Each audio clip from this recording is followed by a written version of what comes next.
Mohamed Salissou Koura, propriétaire d'une rizerie dans l'état de Kano au Nigeria, a été contraint d'arrêter ses activités il y a quelques mois parce qu'il n'y avait tout simplement pas de riz à transformer.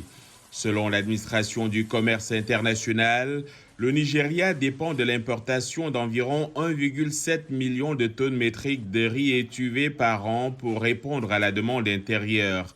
En 2022, le Nigeria a importé du riz principalement de l'Inde, selon l'Observatoire de la complexité économique, une plateforme de recherche.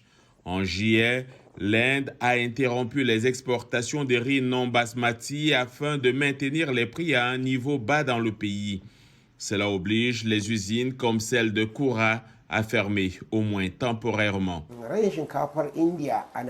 L'interdiction des exportations de riz indien vers le Nigeria nous a affectés. L'absence de riz indien a entraîné une pénurie de riz cultivé localement. Le nombre de rizeries n'est pas suffisant, ce qui a fait monter en flèche le prix du riz non usiné. Selon les Nations Unies, le Nigeria est le plus grand producteur de riz en Afrique. La Banque centrale du Nigeria a déclaré que la capacité d'usinage du pays est passée de moins de 350 000 tonnes métriques en 2015 à 3 millions de tonnes métriques en 2022. Mohamed Sani, coordinateur du projet spécial de l'Association des riziculteurs du Nigeria, indique qu'environ 50 rizeries ont récemment fermé à Kano, l'un des plus grands États producteurs du riz du Nigeria.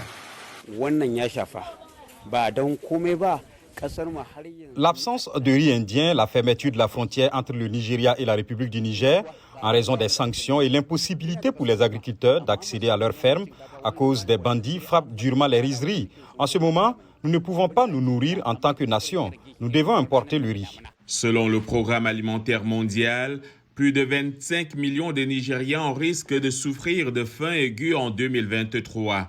La faim touche des personnes comme Moazou Abdoulahi, un père de famille de l'état de Kano. Récemment, ici à Otoro, un homme s'est levé après l'enterrement de sa fille au cimetière et a déclaré qu'elle était morte de faim. Les choses ne font qu'empirer et c'est parce que les gens n'ont pas les moyens d'acheter de la nourriture. L'invasion de l'Ukraine par la Russie, l'un des plus grands producteurs de blé au monde, menace également l'accès du Nigeria aux céréales. Avant même que l'Inde n'interdise les exportations de riz en juillet, le gouvernement nigérian avait déclaré l'état d'urgence alimentaire en raison de l'inflation qui a fait grimper en flèche les prix des denrées alimentaires.